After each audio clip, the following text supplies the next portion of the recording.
सुंदर सा टॉपिक है मेरे लिए, मेरा फेवरेट है। मतलब ये डिफरेंशिएट करना बहुत ज़रूरी है। इंस्टीट्यूशंस हो गए या बड़े-बड़े ट्रेडर्स हो गए, वो सारे टेक्निकल्स की तरफ शिफ्ट कर गए रादर दैन फंडामेंटल। फंडामेंटल्स का अपना एक नमस्कार दर्शकों, मेरा नाम विवेक है और welcome back to the channel of my trading journey. But इधर आज अपन डिस्कस करेंगे, जैसे कि आपने देखा होगा थंबनेल में, कि जो मोस्ट इम्पॉर्टेंट टॉपिक है, बहुत ही कह लो आप सुंदर सा टॉपिक है मेरे लिए, मेरा फेवरेट है। मतलब ये डिफरेंशिएट करना बहुत ज़रूरी है लोगों में जो कि बिगिनर लेवल पे आ रहे होते हैं। वो थोड़े कंफ्यूज रहते हैं इस चीज़ को लेके कि टेक्निकल फॉलो करें या फंडामेंटल फॉलो करें। फंडामेंटल क्या होता है? फंडामेंटल में किस-किस चीज़ों पे हम लोग फोकस करते हैं? तो इन सब चीज़ों को हम लोग डिस्कस करेंगे, कवर अप करेंगे। लाइक 2-3 पॉइंट्स मेजर हम लोग इसमें और डीप में थोड़े से बात करेंगे। तो टेक्निकल एनालिसिस और फंडामेंटल्स में दोनों में सबसे बेस्ट कौन-सा होता है? तो बेसिकली हम लोग स्टार्ट करते हैं फंडामेंटल से, क्योंकि फंडामेंटल सबसे पहले आया था मार्केट में। फंडामेंटल जब हम लोग ट्रेडिंग एज़ अ चार्ट के हिसाब से नहीं होता था, ये सिर्फ़ एक कॉन्ट्रैक्ट के हिसाब से होता था। जैसे कि हम लोग पहले शिप्स के ऊपर फंडामेंटल्स किस तरह से काम करता है हम आपको बताते हैं। पहले क्या होता था, कार्गो शिप्स जाती थी, मतलब कि वो शिप्स जो बिजनेसमैन के सामानों को एक्सपोर्ट करती थी, एक कंट्री से दूसरी कंट्री लेके जाने में मदद करती थी।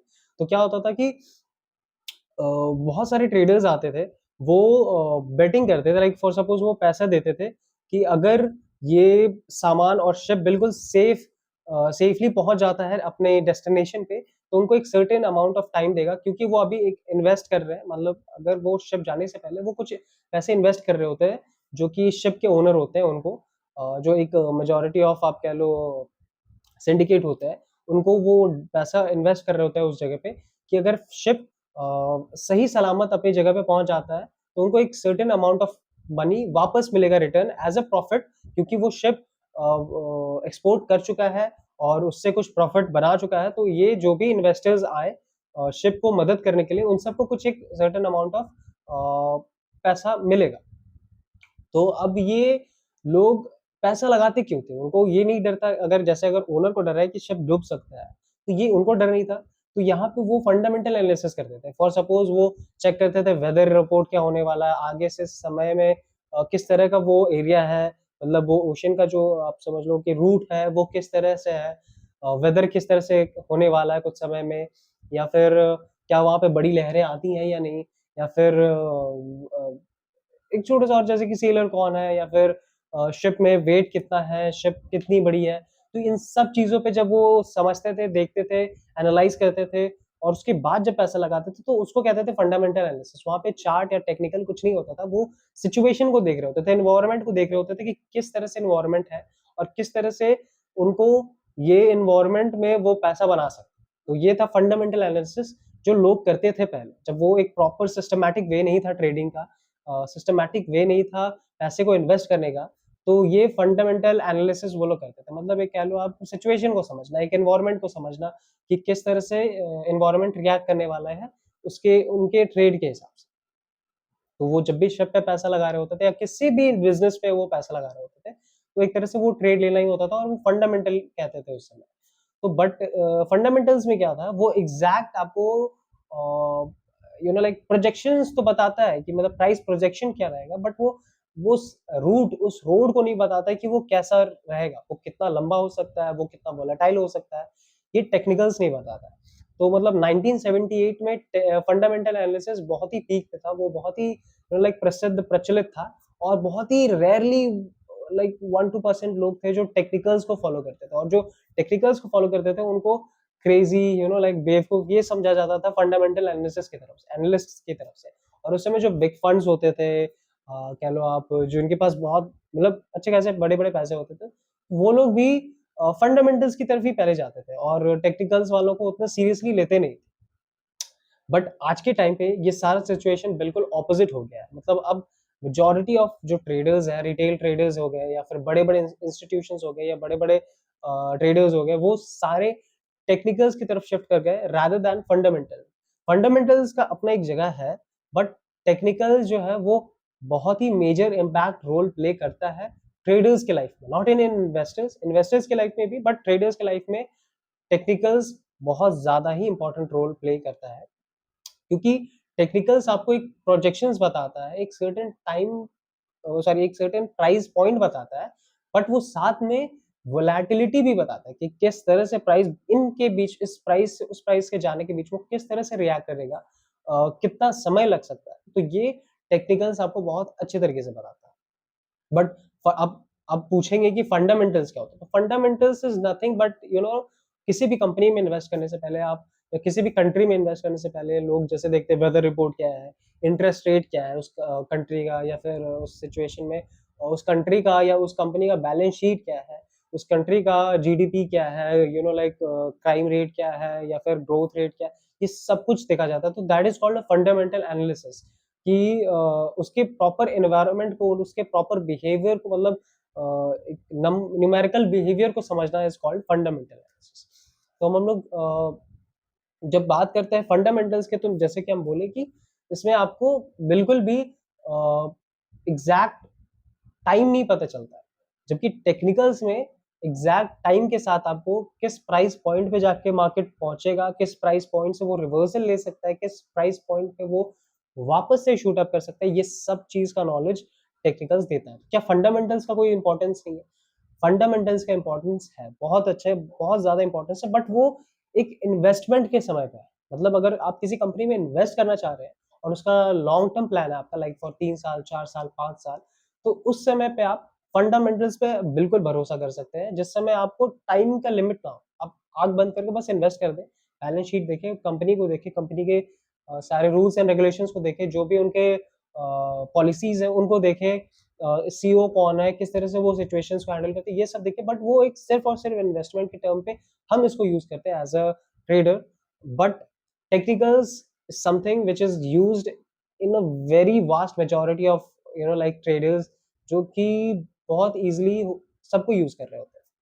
अब टेक्निकल्स में सिर्फ आपको लग रहा होगा कि ये क्या है, तो टेक्निकल्स जो प्रसिद्ध होना शुरू हुआ वो लेट 1970s से और अर्ली 1980s की तरफ थोड़ा थोड़ा इसका जो कहते हैं ना पब्लिसिटी होने लगा इसका, टेक्निकल्स के बारे में। और टेक्निकल्स जब बहुत ही प्रॉपर सिस्टमैटिक वे में तब आया जब मार्केट सिस्टमैटिक वे में आया, मतलब हर चीज एक सिस्टमैटिक ऑर्डर में चलने लगा। एक्सचेंज रेट्स, एक्सचेंज ऑर्गेनाइजेशंस है, जैसे हमारे यहाँ सेबी है, एनएसई, मतलब सेबी है। तो इन सब चीजों के आने के बाद टेक्निकल्स और प्रसिद्ध हो गया, प्रचलित हो गया, क्योंकि उस समय चार्ट फॉर्मेशन होने लगे, नए नए, मतलब लाइक इंडिकेटर्स आए, टूल्स आए, एल्गोरिदम्स आए, मैथमेटिक्स आए। तो ये टेक्निकल्स मैथमेटिक्स पे बिहेवियरल पैटर्न को ट्रैक करने के लिए होता है। बिहेवियरल पैटर्न क्या होता है? देखो क्या होता है ना, अब जो होता है, अब जो मेजोरिटी ऑफ बड़े ट्रेडर्स हो गए, बिग इंस्टीट्यूशंस हो गए, बिग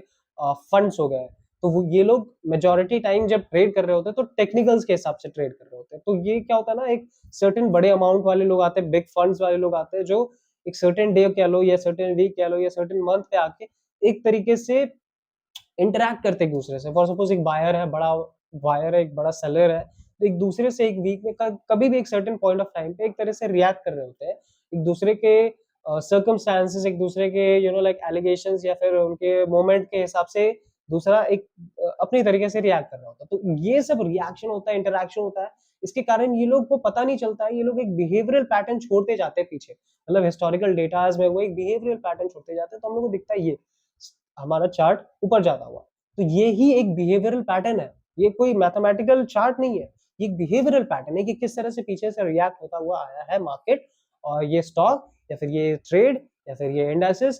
तो ये एक्चुअली में बताता है कि technicals is not just mathematical tools, but it is a behavioural pattern जो कि कंसिस्टेंटली पीछे से फॉर्म होते आया, एक सर्टेन साइकोलॉजिकल कह लो आप एग्जीक्यूशन को प्रेजेंट करता है, एक चार्ट, एक मैथमेटिकल शेप देता है इसको। तो टेक्निकल्स सिर्फ और सिर्फ इंडिकेटर्स नहीं होता है, ये एक मैथमेटिकली आप शेप कर सकते हैं बिहेवियरल पैटर्न्स को।